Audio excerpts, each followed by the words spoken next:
What's going on, everybody? Welcome to the Tip of the Ice-Burgh podcast, brought to you as always by InsideThePenguins.com. I'm your host, Nick Brlansky, joined as always by Nick Horwat, and we are in the final week of the NHL regular season. Very quick 7 months, 6 months, whatever it is, already down to the last two games of the Pittsburgh Penguins season. And boy, if they are not just the two most pivotal games you have ever seen. And why is that? Because the Penguins have yet to clinch a playoff spot. The Islanders, however, lost to the Washington Capitals by a score of 5-2 on Monday evening, opening the door for the Pittsburgh Penguins to once again control their own destiny. Shout out to the Hockey Troll. Shout out to other friend of the show, Paulie Cupcakes. Shout out to the Caps Chirp official podcast, because the Caps, while being 2-6-2 in their last 10 games, won when it mattered for the Pittsburgh Penguins. A little bit of Russian love between Alex Ovechkin and Evgeny Malkin. That must have been what they were talking about at dinner the other week. He didn't even play in the game, but yes, they didn't even have Ovechkin for that game because I believe he's dealing with an injury now. Their season is over. I thought maybe they'd be able to dumb luck their way into a couple of wins. I didn't expect it to be that one without Ovechkin, but here we are. Perfect timing for that sort of deal. And I know we discussed months ago, we were looking at the end of the schedule going, okay, Detroit, Chicago, Columbus. Mm-hmm. I can remember us saying, we shouldn't need 3 wins, but it's good that it's those teams. Yeah. And then Detroit went on to trounce us a couple of times, but we got Chicago and Columbus, who, we've handled before this season. Chicago already once. Chicago, we're getting on the right track against again, right? That's always good. Yeah. And then Columbus, who, come on. Like I said, both these teams are closer to drafting Connor Bedard than they are to making the playoffs. So there should be no taking these teams easy, taking them lightly. We've seen that too many times with the Steelers, but if the vibes are high, at least the vibes are good. We take a lot of ancillary shots at the Pittsburgh Steelers on this podcast. I realize I do it an awful lot, but mainly because a lot of Penguins fans are also Steelers fans, so they get the easy reference. But I do realize that we do take a lot of pot shots at the Pittsburgh Steelers. And they're not stopping anytime soon. Not for me, at least. Yeah, you mentioned that these teams are closer to getting Connor Bedard than they are to making the playoffs. I feel like that might even be an understatement. Yeah, the Chicago Blackhawks are currently dead last in the Western Conference. The Columbus Blue Jackets currently dead last in the Eastern Conference. The Pittsburgh Penguins have historically played very well against the Columbus Blue Jackets, not historically well against the Blackhawks, but as you've mentioned, this is not the same Chicago Blackhawks team. Jonathan Toews has returned and played some hockey games, but Patrick Kane is gone. Duncan Keith has been gone. He went over to Edmonton, then he retired. Corey Crawford, who for some reason was always great against the Penguins, has been retired for some couple of years now. But the good thing for the Penguins is Tristan Jarry, historically, very good against these two teams. Combined Chicago, Columbus, and Tristan Jarry's career, 7-1-1 record with a .927 save percentage and a 1.9 goals allowed average. You would expect Jars to be the goalie in both of these games, I would imagine, and it's good that historically he's performed well against both of these teams. It is. It's good that he's seemingly finding his footing. Following his play against Boston, you throw Casey out there against Philly, you look at the schedule and you go, okay, there's no more back-to-backs. You have the ability to put Jarry into each of those games if he stays healthy, which he has. And not only that, he's played pretty well in the first, let's say, 2 of the 3. I don't remember too much of the New Jersey game, but I know Nobody played well. Yeah. Nobody played well in New Jersey. I know, I'm just trying to remember it, but yes. Not ideal. So now you're running down to 2 good wins, 2 good games from Tristan Jarry. He didn't face much against Minnesota, or was it Detroit? Whichever one. He faced 20 shots. Detroit, he faced 20 shots. Minnesota, he only faced 28, so pretty good defensively in both games, as we'll talk about later in the show. Yeah, so now you got 2 teams that he's done fairly well against in his career, historically well. This is a good good way to close out the season, and you have to take advantage of what is being given to you. This is the golden opportunity. This it shouldn't have come to this, but here we are, and now it's time to take advantage of it. Making the playoffs in the NHL is not an easy feat. I know the Pittsburgh Penguins, for the most part, have made it look easy for 16 straight seasons, but as we are reminded countless times by other teams, and even with the Pittsburgh Penguins in 2015, it is not an easy thing to make the Stanley Cup playoffs. The Penguins are feeling that pressure right now, but it is easy when it comes to what's left to do. All you have to do, win your last 2 games and you're in. You don't need help from anywhere else. You don't need to scoreboard watch, although I'm sure everybody and their mother will be scoreboard watching. You need to beat the teams in front of you one at a time, starting tonight against the Chicago Blackhawks. But before we move on to talk about a little bit of award talk for the Pittsburgh Penguins, I want to ask you, Horwat, which of these 2 games remaining, Chicago tonight at home, Columbus on Thursday on the road, concerns you the most? You know what? I think just because of the Blackhawks' history against the Penguins, the recent history, I got to go with Chicago. And I know that they're a different team, but Chicago's just one of those dumb teams that even whenever they were starting their downfall a couple years ago, they were still finding ways to kick the hell out of the Penguins. I know it's a completely different lineup. Patrick Kane's not even there anymore. They have a different goaltending situation. They've had like 3 different goaltending situations in the last few years. The rest of their lineup is kind of escaping me, but Seth Jones is there. Here we go. Taves, you said, is playing again. He can still maybe do damage against the Penguins. I don't know. This team's weird, but you just never know. Whoever's in net for them, also, the Penguins seem to have this weird history of just getting stoned by unknown goalies. Yeah. But, I mean, hey, you know what? If it's Alex Stalock or Peter Mrazek, those aren't new. Those aren't new guys. So, yeah. You never know. But that would be the one that draws the most concern for me just because it's at home. It's fan appreciation night. It is it's the game that we need to take the most advantage of, and we haven't done that this year. Okay. So the Chicago Blackhawks game is the one that would concern me the most. Tack on to that, it's Sidney Crosby's celebration of 1,500 points after his 3-point performance against the Detroit Red Wings on Saturday. It is going to be a fanfare type of night at the paint bucket, and you hope the Penguins come out flying to start this game. Of course, I agree with you to an extent.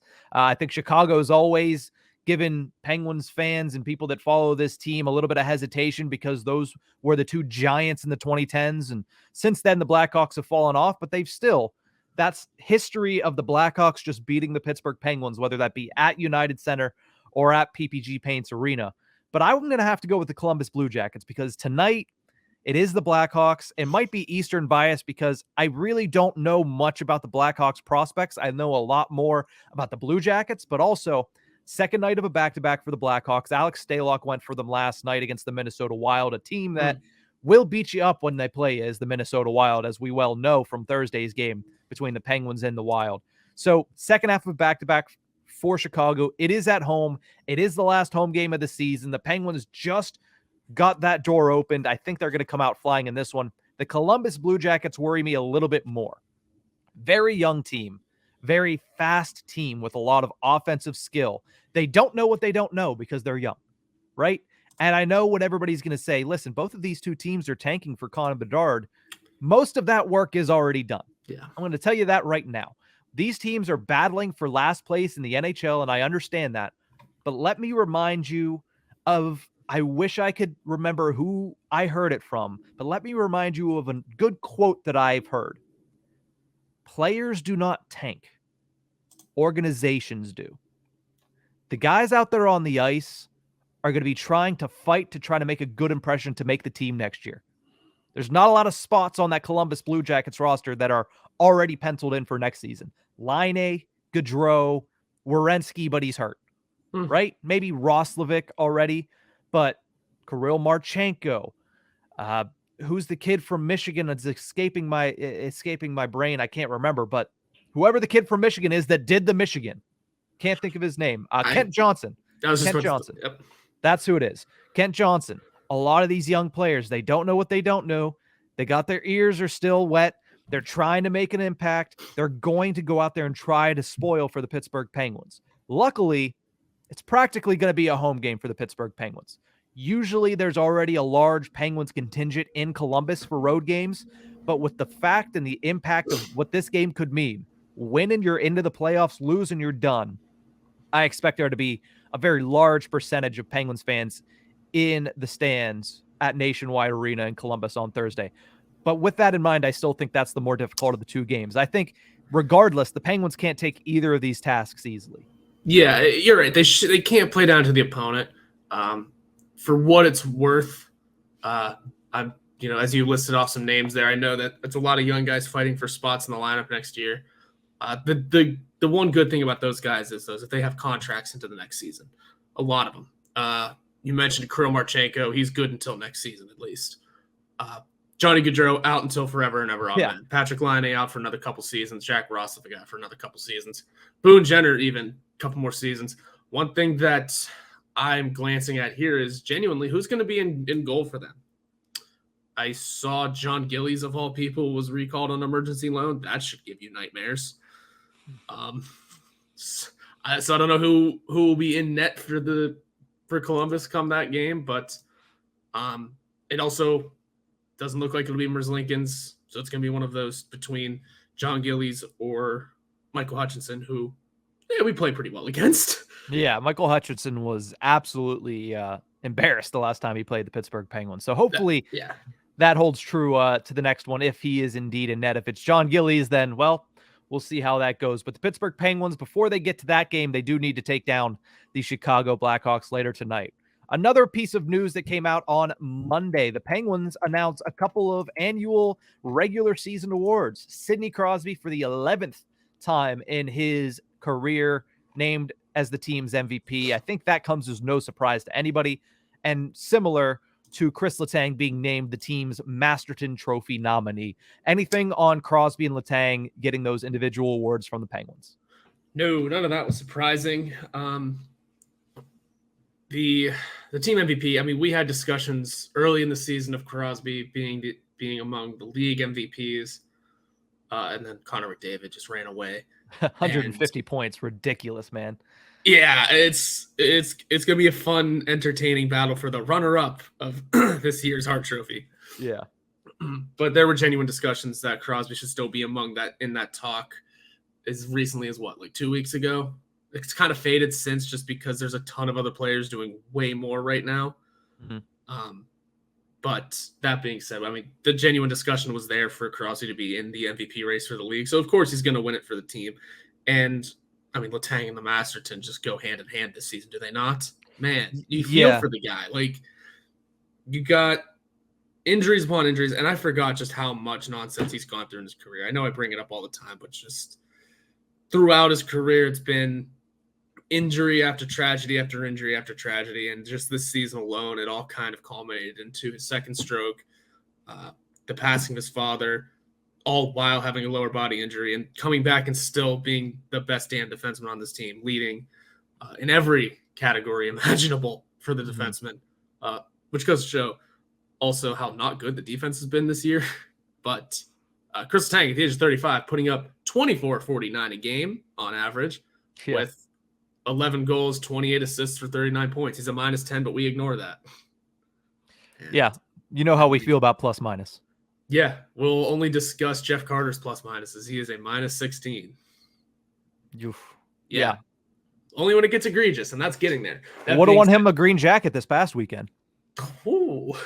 And not, hey, you know what? I feel for Brooks, but Kris Letang should be in the legitimate running for this to be a finalist this year for the Masterton too, because trying to think of the other nominees, I mean, John Carlson's up there as well, playing with a fractured skull, but yeah, I would say Letang's a shoo-in for taking that one this year.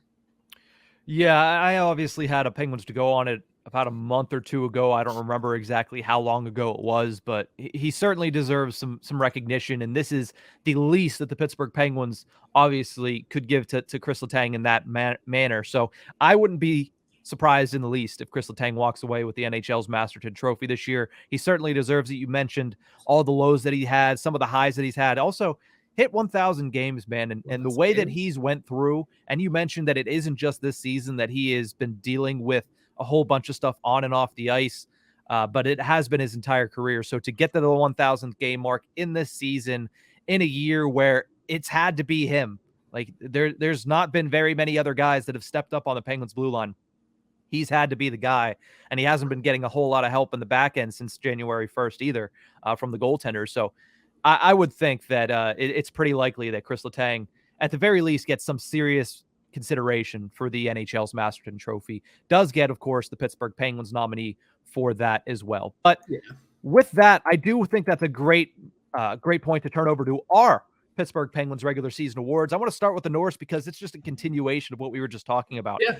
I'm going to give it to Kris Letang this year, man. I thought about Marcus Pettersson because he's had a great season. He has obviously been injured over the last couple of weeks, but he was one of the Penguins, if not the Penguins' most stout defensive defensemen all season long.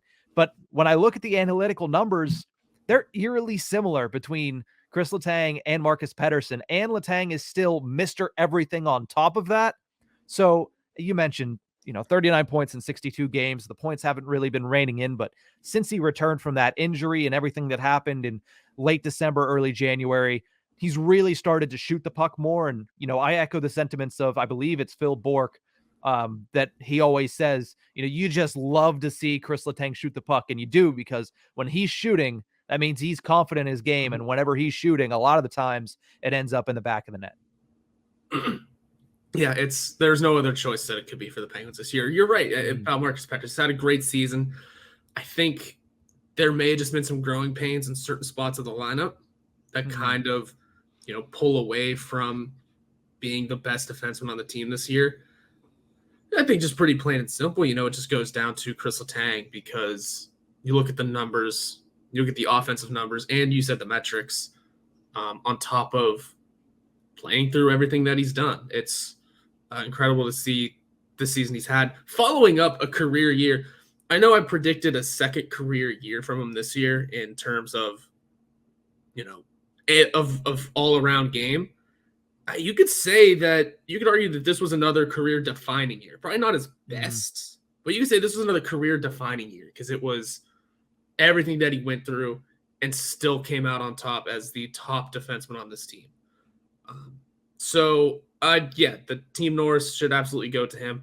Also, he was also given the Players Player for the Penguins Awards as well. One of three. It was him, Zucker, and Crosby. Three well-deserving trophies given out there.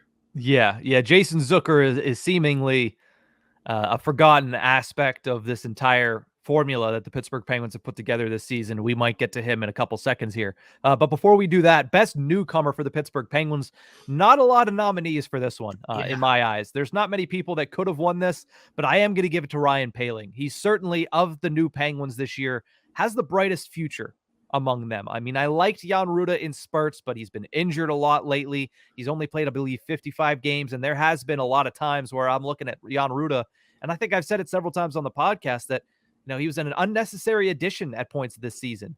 Now, of course, when you look at the way that Jeff Petrie has played, you say, okay, maybe Jan Ruda wasn't unnecessary. Maybe Jeff Petrie was the unnecessary addition. But luckily, when Petrie came over, he brought Ryan Poehling, and I've really liked what I've seen, especially since returning from injury for Ryan Poehling. He has the speed, he has some grit to him, and I think at 24 years old, there's a bright future of Ryan Poehling as a Pittsburgh Penguins depth center. Oh, there is.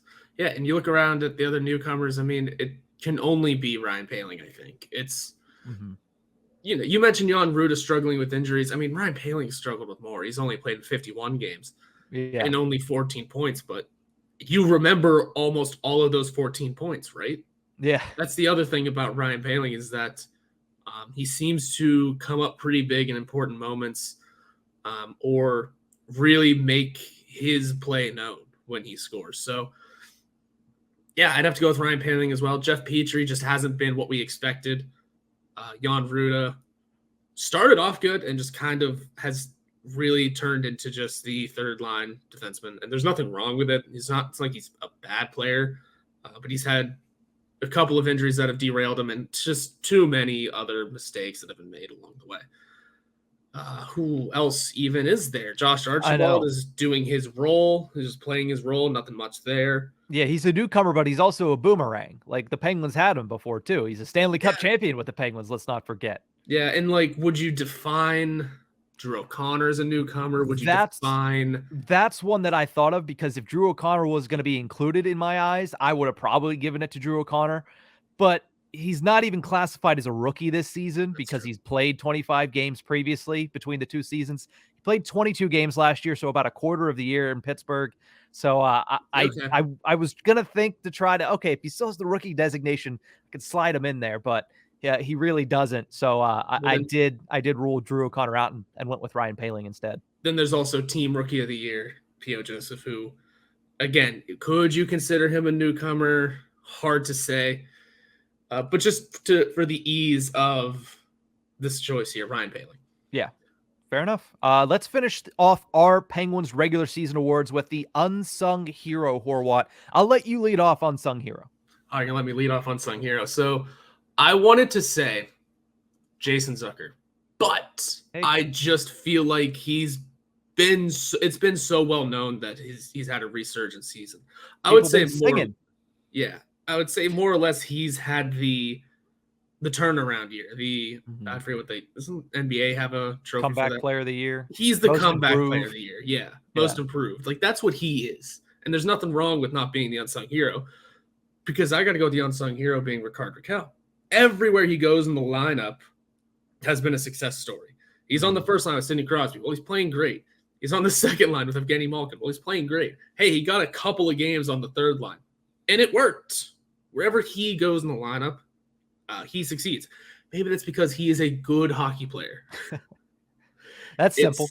Yeah, it's that simple. He's going to be the unsung hero for 28 goals, 30 assists, 58 points, and just doing it wherever he falls in the lineup. He helped improve the power play immensely whenever it was clicking. And now I don't know what to say about this power play anymore. It's just its own animal. But he's helped this team a lot, and I get he's also one of the players that gets a lot of recognition, but you can't give unsung hero to anyone in the bottom six.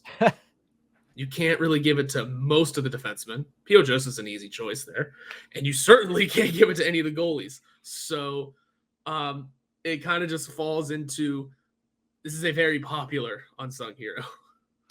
I feel like people have obviously mentioned Rickard Rakell and said, you know what, he's having a really good season. He's a really good hockey player, and they're not wrong. But I do feel like it is still understated how good he has been this season. Like you mentioned, Rickard Rakell is the glue for this team. He can go anywhere. Like, he's played everywhere and succeeded everywhere. On the third line, second line, first line, whatever.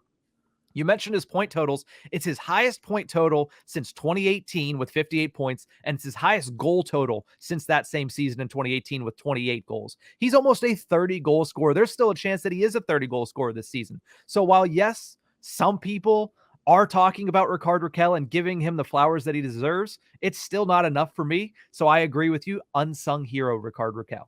Mm-hmm.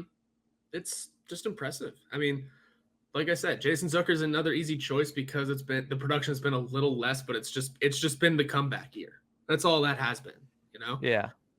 And there's nothing wrong with that either. Like, he is totally deserving of being looked at as a Penguins comeback player of the year. I mean, does anyone realize he's only scored 30 goals once in his entire career? He had a great chance to do it again. He's at 27. Hey, this is the second best year he's ever had in his career. It may not seem like it because of how highly we speak of the player, but injuries have derailed like most of his career. And this year he's remained relatively healthy, and putting up 48 points is the second highest in his career. So it's a great season from Jason Zucker as well. Yeah, making it hard to see how the Pittsburgh Penguins are going to be able to afford to keep him in the city of Pittsburgh. But that's a discussion for another day. We're going to take a quick break. When we come back, Horwat has an interesting take on the two final wild card positions. We'll get to that right after the break.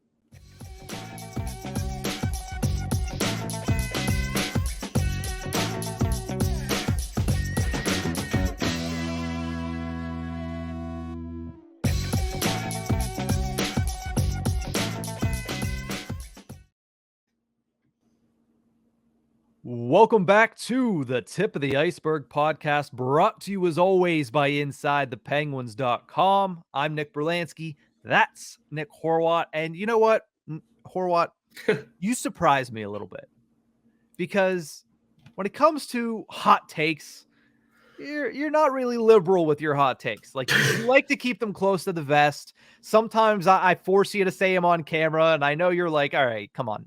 Like, like I want to give my takes, not hot takes. And I get that, and I respect that. But you put out a take yesterday that I saw that, and it took me aback a little bit.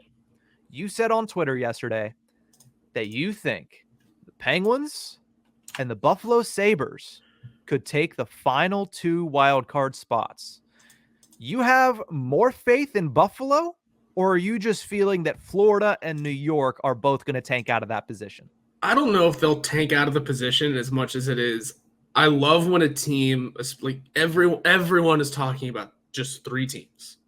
Even us, we're just talking about 3 teams. We're talking about the Penguins, the Panthers, and the Islanders. Mm-hmm. That's it. We're kind of having the discussion of, the Sabres are out of it. Man, they beat the Rangers. Yeah. They beat the Rangers. I'm not saying they're going to take full control of their last 3 games. They have 2 games in hand on the Islanders and Panthers, by the way. Where'd that come from? But they have a good opportunity to just shock the world, take their 2.2% odds at the playoffs, according to MoneyPuck.com, and just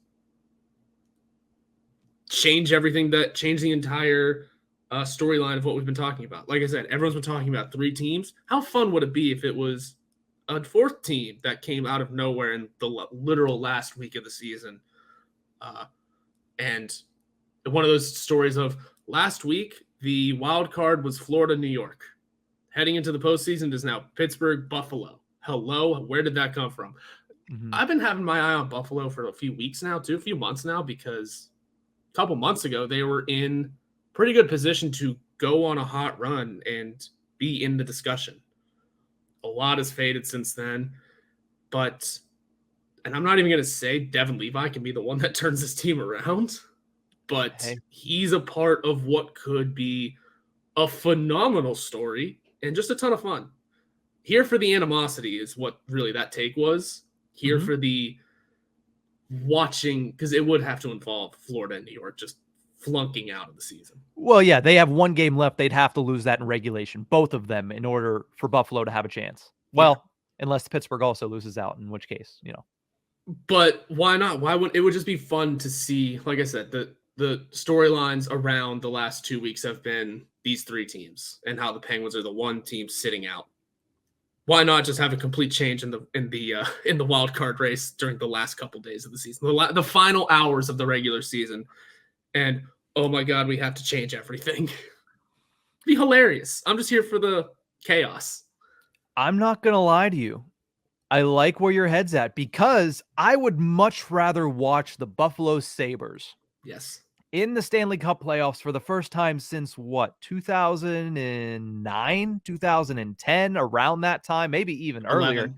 2011. Okay, there it is. For the first time in 12 years, I'd rather watch that young, exciting team with, like you mentioned, Devin Levi has been a lightning bolt for them since coming up and starting his NHL career.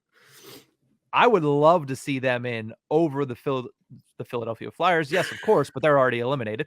Over the New York Islanders and the Florida Panthers, because the Panthers, okay, I like Matthew Tkachuk, but at the same time, I've seen the Panthers in the playoffs enough over the past couple of seasons. And the New York Islanders, I have no palate for watching postseason hockey from the New York Islanders. Watching this young Buffalo team would be 10 times better, in my opinion. So I like the take. Now, for it to be Pittsburgh and Buffalo, it's going to need to be regulation losses for both Florida and the Islanders, and then winning out for both Pittsburgh and Buffalo. Do I see it happening? Possibly. It's not as far-fetched as some may seem, but I also think it is a long shot to get especially just those 2 teams in. I'd like to say, you know what? Let's get the Penguins in first, and then let's worry about the Buffalo Sabres for our viewing pleasure. For sure, but for what it's worth, Buffalo has an immediate test tonight against the New Jersey Devils. That's a huge game for multiple reasons for the Pittsburgh Penguins, and we'll talk about that in the final segment. Love that. And then also Buffalo has the unfortunate ending of a season and back-to-backs with travel. Yes. They play at home against Ottawa and then travel to Columbus to finish off the season. Now, the teams aren't the most difficult. Ottawa's actually a little harder. They're a very good team this year that were among the same position that Buffalo is in right now. They were fighting for a real-life playoff chance. Mm-hmm. But then traveling to Columbus to finish off the season. Back-to-backs with travel, never fun, never easy. And who knows? Because you finish off the season with a pair of back-to-backs also. If you win those games, you deserve the playoff spot. Yeah. No matter who the opponents are, especially considering two of them are New York, New Jersey. Yeah. So here for the chaos. I hope they do it just for the fun. And it'd just be so interesting. Plus chaos. Fortunately for them, even though they'll be waiting for them, Columbus does have a back-to-back as well as they take on the Pittsburgh Penguins the night before, as we talked about in the first segment. But it's an interesting take. I was glad you put it up there, and I was like, you know what? We're going to need to talk about it a little bit. But let's shift back over to the Pittsburgh Penguins here with just 2 games to go. The one thing that has really turned the corner after that embarrassing loss to the New Jersey Devils early last week, the defense has stepped up a lot for the Pittsburgh Penguins. In the last 2 games, shots on goal against Minnesota, the Minnesota Wild had 28. Detroit had only 20. High danger chances. Minnesota had 8 high danger chances in that game. Pretty decent number, kept it below 10, which is what you like to see. Detroit had 3 high danger chances in that entire game. Let's not forget Detroit is a team that has given the Penguins fits defensively all season long. Also, you look at the penalty kill, it has been much improved over the past 2 games as well.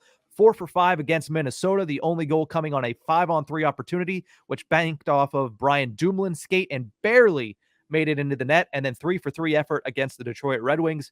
Horwat, the formula is there. The Pittsburgh Penguins are playing stout defense and being opportunistic on the offensive side, and they've been really good over the past 2 games. Yes. Yes, the defense is finally doing things. And quite honestly, what's hilarious, here's another hot take, we can't take Brian Dumoulin out of this lineup now. Brian Dumoulin is an offensive defenseman right now. I don't know what has gotten into him over these last few weeks, but he is doing his best Bobby Orr impression. It's not working out all the time.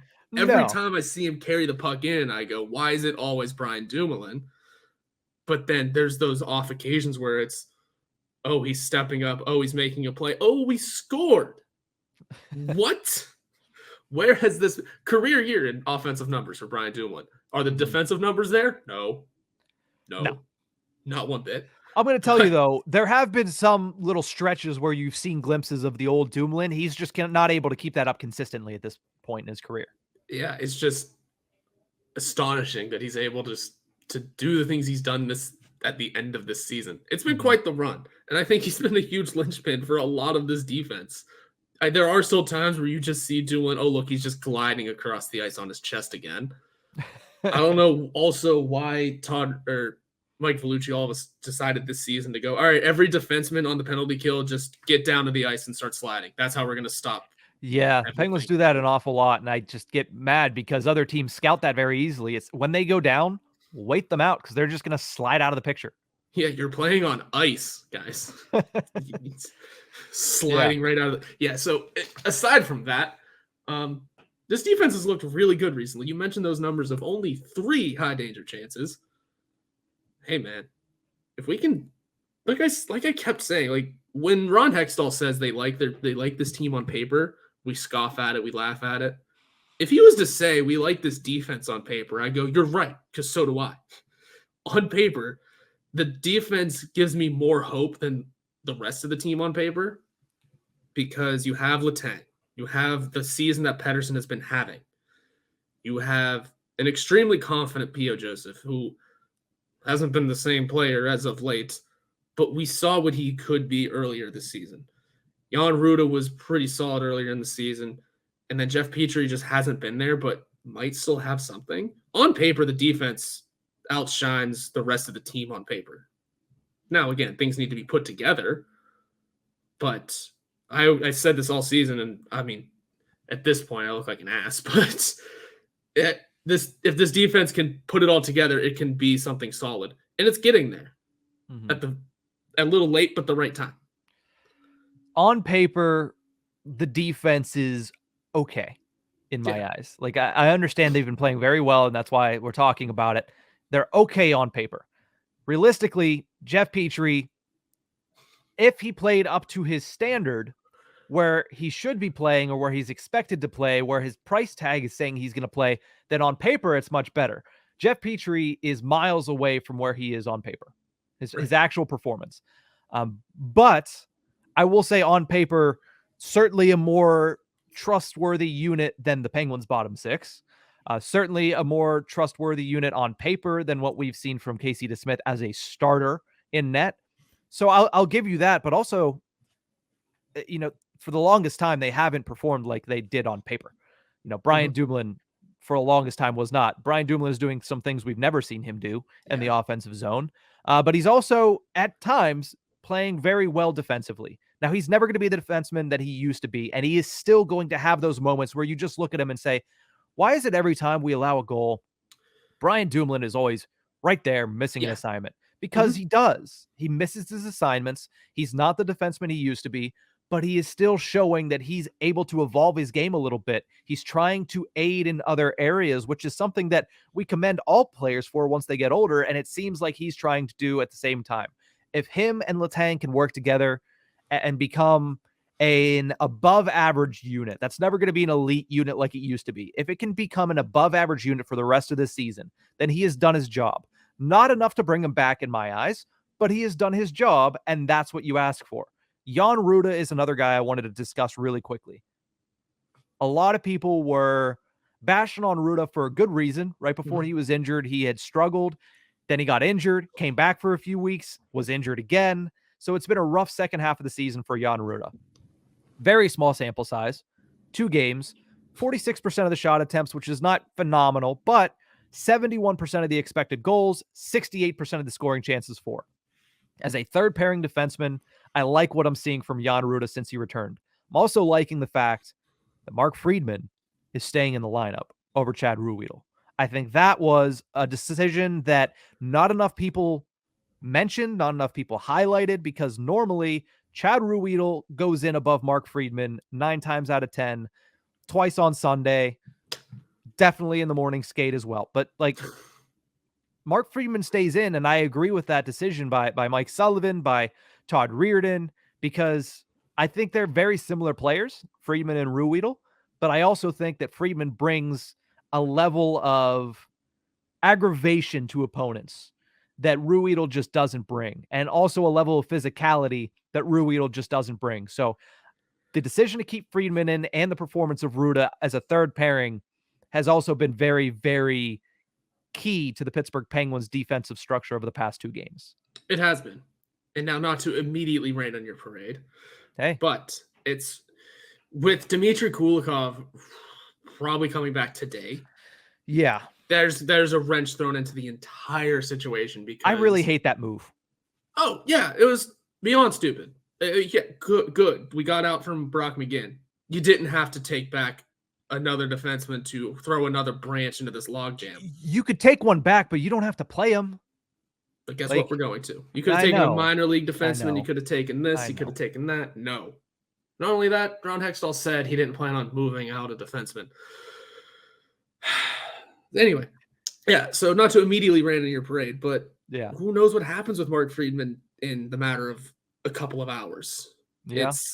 Who knows what happens with Chad Ruhwedel in the matter of a couple hours also. And let's be honest, I mean, because more than likely, if Kulikov is back today, he's going in the lineup. There's no other way of looking at it. He's going to go in the lineup over Ruhwedel, over Friedman. Now, because Pettersson is still out until the last game of the season, P.O. Joseph remains in for one more game. Because once Pettersson is back, P.O. Joseph is also getting the boot. Just because that's probably for the better at the moment. I know P.O. Joseph, like I said, hasn't had the greatest run as of late. I just think he's losing his spot when Kulikov comes back, just because we still don't know what we have in Dmitry Kulikov. Could he be the player on the blue line we need in the postseason? Because it's a different game. Don't know, can't tell right now, but essentially, you're right. I do agree that Mark Friedman should be in this lineup. The fact that the branch of Dmitry Kulikov was thrown into this logjam, I agree. Like I said, I agree with you. It just makes it unrealistic anymore. And that sucks. That hurts. I'll give Kulikov the benefit of the doubt, but I wouldn't even call him a branch in this logjam. I'd call him a freaking twig. Honestly, from what I've seen so far, he brings no upside, and it just confuses me. It confuses me why they brought him in. Maybe you had to bring back salary in that deal to try to get rid of the last couple of years of Brock McGinn. Okay, that makes sense. I don't understand playing him over like consistently, just no questions asked, putting him in over Joseph, and even right now over Mark Friedman, who I think to me would be the option over P.O. Joseph to start the playoffs if it was down to those two. But like you said, we might not get that option. It might be Pettersson, Kulikov, and that might be that. So it's going to be interesting. But I mean, you do bring up the point. Yeah. Best defensive defenseman for the Penguins, Marcus Pettersson, still out. Yes. And I have one more thing about the Kulikov thing is when it happened, I think my first thought was, oh, is this just another Nathan Beaulieu situation? That's what I thought too. Well, it clearly has not been, but we do remember that we picked him up. And one of the reasons was possible postseason necessity, right? That was kind of the if push comes to shove, he was the in case of emergency break glass defenseman. Now, I feel like that should be Kulikov right now, but the way that he has practiced and pretty much said he's coming back, and the way Mike Sullivan has said every injured player will play again in the regular season. Yeah. There is no break glass in case of emergency for Kulikov. That label is getting smacked onto Ruedel and Friedman so fast. Fadoon. But yeah, I know. But like that truly was. We're past the point of emergency. Our first glass is already broken. We need that's another. Bomb shelter right there. Yeah. That being said, though, that label's not on Kulikov, and it's not going to be. But it's good that we have Friedman and Ruedel in the system for next year. But we're not looking into the future right now. No. The future is 7:30 p.m. tonight. Yeah, we're looking at the right now, the right in front of us, the who was on the ice, who was on the team at this very moment for this game. Like I said, a few hours, it's going to be Kulikov. I don't make the rules or the decisions. I just report on them. Yeah. But the good thing is the Pittsburgh Penguins defensively have been playing well the last two games. That seems to be the formula they're going to need to employ to win the next two. And if they get into the playoffs, to have any chance of getting out of the first round for the first time since 2018. Getting Pettersson back will be huge. We'll talk about that when it actually does happen. But remember, the best we've seen from Jeff Petrie is when he was playing with Marcus Pettersson. So if Pettersson can come back, get the best out of Petrie, Dumoulin, Letang can continue their trajectory, which is a positive regression right now. And then we figure out the third pairing for the Pittsburgh Penguins. The Pens could have a pretty decent defense heading into the final game against Columbus. But we're going to take a quick break. When we come back, let's look at opponents for the postseason, because why the heck not? We'll be right back.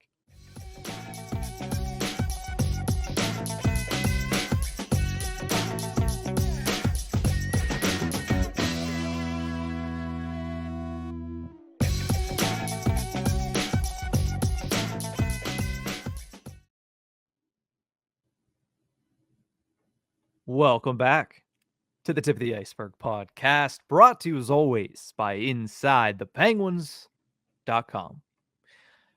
Weekly Pens poll this week. You don't want to put the cart before the horse. Obviously, as Sidney Crosby said, you can check that video out on InsideThePenguins.com or Inside the Penguins on YouTube. He said, we're not worried about anybody else. We're worried about getting to the playoffs, right? We're worried about what we need to do. We're worried about beating the Chicago Blackhawks, beating the Columbus Blue Jackets, and then we can worry about everything else after that happens if the chips fall in the right direction. And he's right. He's 100% right. But because Horwat, you nor I don't play for the team, we're going to look forward a little bit. We spent 45 minutes looking at the now, looking at where the Penguins stand right now, looking at what they need to do. Let's look forward a little bit, shall we? The question we posed last night on Twitter, make sure you follow us at Ice-Burgh Podcast to participate in our weekly Pens polls. Be part of the show, if you will. If the Penguins make the playoffs, which opponent would you now like to see them play against? We've posed this question a handful of times throughout the latter stages of the year. My question remains my answer remains the same. The fan base and our listener base say the Carolina Hurricanes, with 56% of the vote. Now, to me, that might be some recency bias because the Penguins haven't played the Hurricanes since December or January.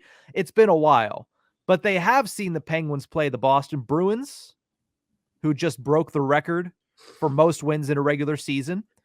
And they definitely just saw the Penguins play the New Jersey Devils, who skated circles around the Pittsburgh Penguins at Prudential Center last week. Hurricanes, 56%. Boston Bruins, 34%. New Jersey Devils, 10%. Where do you stand on this question right now? I think I stand with the fan base there. Carolina's going to be the first choice. Boston will be the second. And New Jersey will be the third. I don't know what it is about New Jersey. I get they're the young, new up-and-comer that might not perform well in the postseason, but hey, I don't want to be the team. I don't want to be rooting for the team that is proven wrong. You don't want to be the start of that dynasty. Yeah. As for, I'll just go in reverse order here. As for the Bruins, I don't want to face them, but a lot of pundits have been saying if any team is going to take down the Bruins, it's the Penguins. And I go, how? But it's me. Me. One of the pundits that are saying that. Me. And that's awesome. And I see where a lot of people are coming from with that take and with that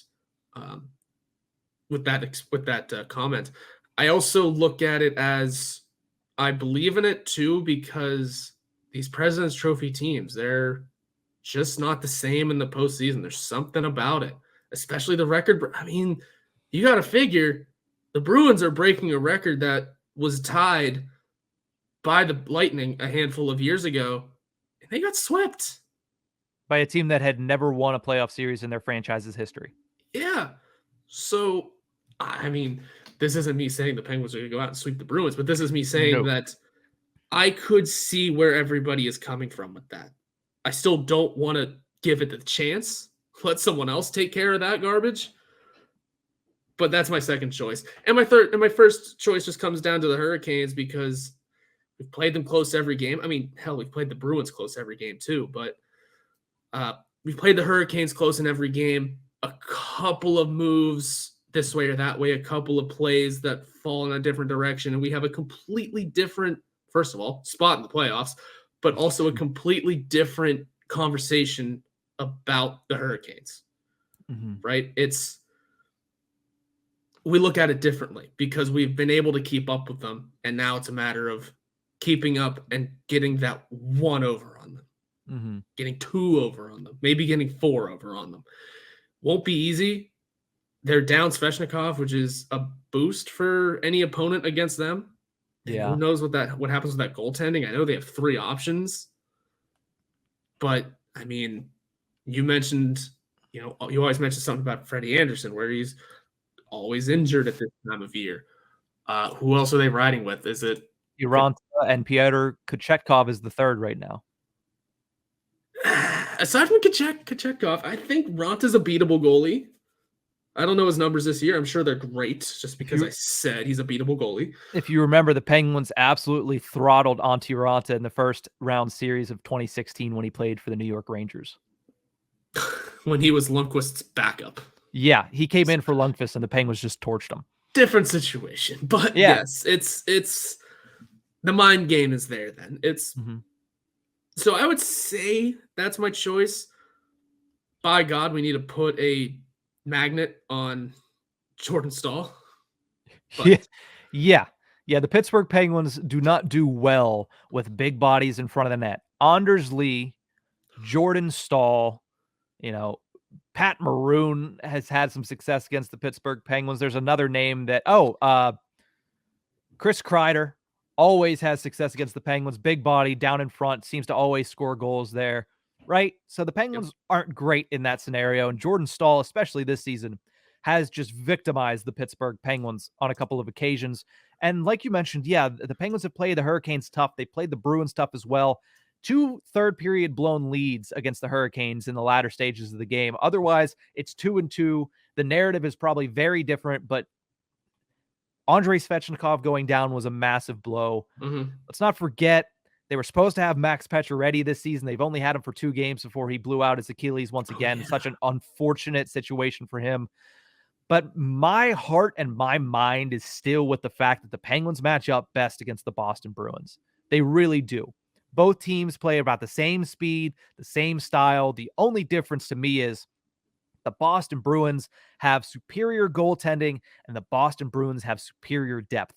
That's going to be the issue for the Pittsburgh Penguins. And what they're going to need to do is what they showed that they couldn't do against the Bruins in their last matchup. They need to win the special teams battle. You need to, at the very least, make it even. You don't have to win it. If you make it even, I think the Penguins can take down the Bruins at 5-on-5. But in my eyes, that is the best case scenario. And both of us, as you noticed, do not want to see the New Jersey Devils and the Pittsburgh Penguins in the first round of the playoffs. Something that not a lot of people thought was a possibility, but right now is very, very much in the realm of possibility. If the Penguins finish in wild card 2, they will get the Boston Bruins, who have locked up the number 1 overall seed in the East, but the number 1 Metro spot is very much in play. Both the Canes and the Devils have 2 games remaining. The Canes have a 1-point advantage on New Jersey, but it's going to be interesting because it might help the Penguins that this is still a matchup, but it also might hurt the Penguins if it ends up going the Devils' favor.